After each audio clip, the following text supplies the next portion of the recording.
The next 6 techniques will have to do with planning, the crucial part of teaching that you do before you step foot in the classroom. When I first started teaching, I have to admit that I frequently spent the night before a lesson asking myself, what am I going to do tomorrow? This approach is flawed for 2 reasons. The first is that I focused on activities and not on the objective. In addition, I always found myself planning individual lessons rather than seeing the lessons as part of a carefully planned curriculum. Planning my lessons like this, or in my classroom the day before, shows my obvious ability to procrastinate.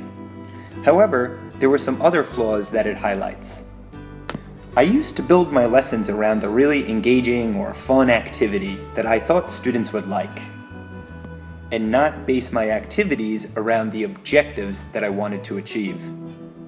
Like a single-serving friend on an airplane, my lessons were experiences unique to themselves and didn't have much to do with the previous or next lesson. As I began to use the technique begin with the end, I realized that my lessons need to build towards some level of mastery. I have to have a bigger picture in mind if I want to plan more effectively. Over the course of the next 2 years, I began to see the flaw in this type of planning. Of course, my lessons became more interesting, engaging, and students cared to participate in my class. However, as I started to look at the bigger picture, I realized that my students weren't getting as much as I expected. Beginning with the end allowed me to move from a survival mode of teaching to a mastery mode of teaching. At first, I was pretty tough on myself. I began to think, why am I doing this at all? My students aren't getting what I want them to get. But then I started to think to myself, why are you teaching the material that you're teaching? What outcome do you desire? How will this outcome relate to what you'll teach tomorrow and what your students need to be ready to speak English?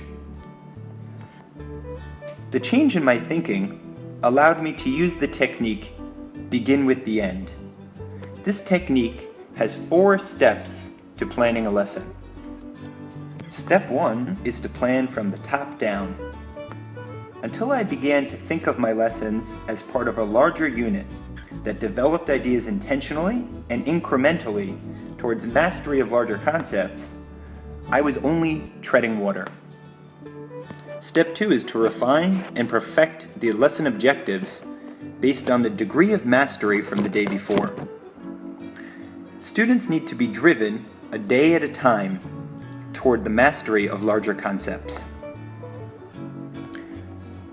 This means that if you know you failed to achieve full mastery of one day's objective, an objective on which tomorrow's lessons depend, you got to go back and reteach the content to ensure full mastery before moving on.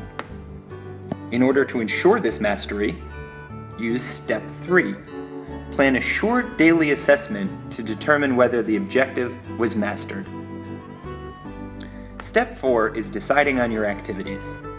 When I started, I planned my entire lesson around the activity, but I soon realized that my classes were all sizzle and no steak. When you flip your planning, you'll realize that all of your activities are building towards your main objective. And my recommendation is that you end with the beginning. Ask yourself, did this lesson accomplish the goal I intended?